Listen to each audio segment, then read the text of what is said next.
Hola, mi nombre es Dana Julia Atencia Toscano, soy estudiante de Tecnología en Regencia de Farmacia de la Universidad Nacional Abierta y de Estancia UNAT.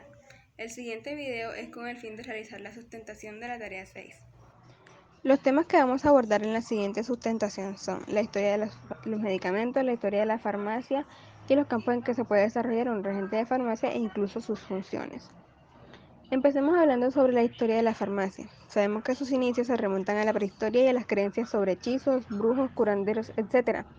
En esta época se consideraba la enfermedad como fruto de la hechicería o malos espíritus.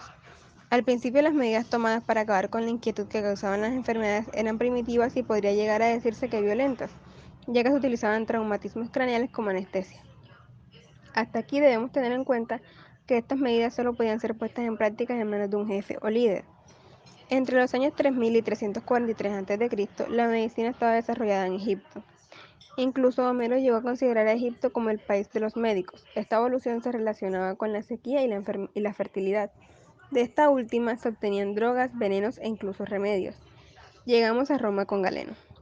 Entre los años 131 y 211 se desarrolla la medicina y la farmacia. Galeno desarrolla la teoría del tratamiento por los contrarios. Fue un gran experimentador y a través de su obra se desarrolla la tendencia a la polifarmacia. Fue un impulsor de las tríacas. Sabemos que las tríacas son un medicamento constituido por muchos ingredientes diferentes. Con el ocaso del Imperio Romano se producen epidemias y falla la medicina. Andrómaco fue un médico de la corte de Nerón. Comenzó con la formulación de la tríaca con más de 50 ingredientes. Todas estas sustancias eran disueltas en trementina, que es una resina amarilla y viscosa. Se disolvían también en miel y vino, en forma de electuario.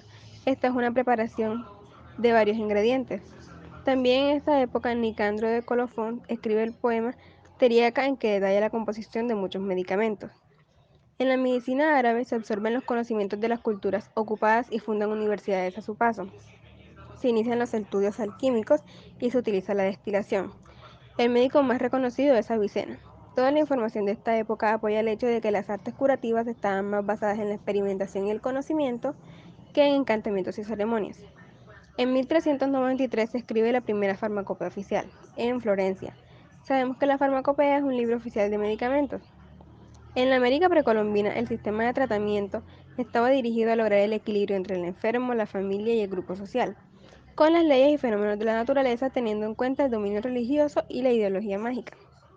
Empleaban hierbas, elementos minerales y animales para curar las enfermedades. El proceso terapéutico implicaba el ingrediente mágico unitario de la causa de la enfermedad con el objeto de combatir el espíritu maligno de la enfermedad, a lo cual se agregaba un elemento farmacológico activo. Los muiscas, como los incas, contaban como herbolarios y como los aztecas emplearon los baños de orina. En el siglo VII se escribieron libros de cómo cultivar hierbas o recogerlas en la selva y posteriormente, durante la dinastía Tang, se escribieron verdaderas farmacopeas herbarias oficiales, más otros escritos por ciudadanos particulares.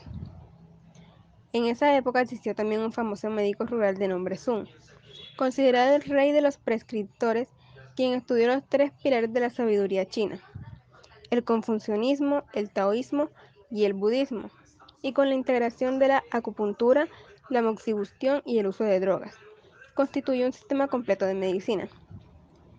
Ahora, hablemos un poco sobre esos medicamentos que surgieron en esas épocas y que actualmente se siguen utilizando. Empecemos con la aspirina. Estas son unas tabletas que regularmente se usan para atacar fiebre y la inflamación. Seguimos con la insulina. Esta es una vacuna que tiene la función de desplazar la glucosa y es la principal fuente de energía del ser humano. La penicilina, esta se presenta en tabletas y como líquido. Su función es actuar contra algunas infecciones. Tenemos la terramicina. Esta trata enfermedades como la conjuntivitis y su presentación es de pomada. Culminemos con la cefalecina. Esta trata enfermedades como la neumonía y se presenta en unas cápsulas. Ahora, pasemos un poco a esas hierbas que se utilizaban y que se convirtieron en medicina. Los libros sagrados indios Vedas mencionan el tratamiento con plantas, que son abundantes en ese país.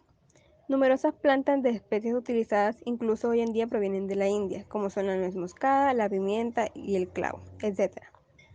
El papiro de Ebers, escrito alrededor de los años 1550 a.C., representa una colección de 800 proscripciones que se refieren a 700 especies de plantas y medicamentos utilizados para la terapia como granada, plantas de aceite de ricino, aloe, ajo, cebolla, sauce, cilantro, enebro, etc. En la historia antigua, el escritor más destacado sobre las drogas vegetales fue Dioscórides, el padre de la farmacognosia, quien como médico militar y farmacognosista del ejército de Nerón, estudió plantas medicinales donde quiera que viajara con el ejército romano. Las plantas domésticas más apreciadas de Dioscórides son las siguientes: el sauce, la manzanilla, ajo, cebolla, malvavisco, hiedra, ortiga, salvia, centauro común, cilantro, perejil, cebolla de mar, manzanilla, entre otras. Conocido como el chamamelón.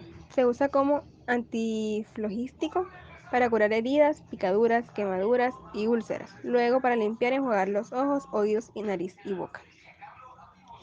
Para finalizar, hablemos un poco sobre los campos en que se puede desempeñar un regente de farmacia y las funciones que éste puede tener. Sabemos que un regente de farmacia tiene un rol muy importante en el ámbito administrativo de las instituciones prestadoras de servicios de salud que manejan medicamentos. Algunas de estas funciones administrativas más importantes son la gestión del suministro de medicamentos y el almacenamiento, control de inventarios, elaboración y actualización de manuales de procedimiento, entre otros. También el regente de farmacia es un profesional que tiene múltiples responsabilidades en el servicio farmacéutico o la droguería, y su labor se enfoca en garantizar la calidad y seguridad y eficacia de los medicamentos y otros productos que se dispensan. Entre estas tenemos la selección y adquisición de medicamentos y otros productos de salud, la educación al paciente y la orientación farmacéutica, etc. Por último, el tecnólogo en regencia de farmacia podrá ejercer actividades docentes y de capacitación formal o no formal, y en el campo de su especialidad, así como las labores orientadas a la promoción y el uso racional de los medicamentos. Muchas gracias.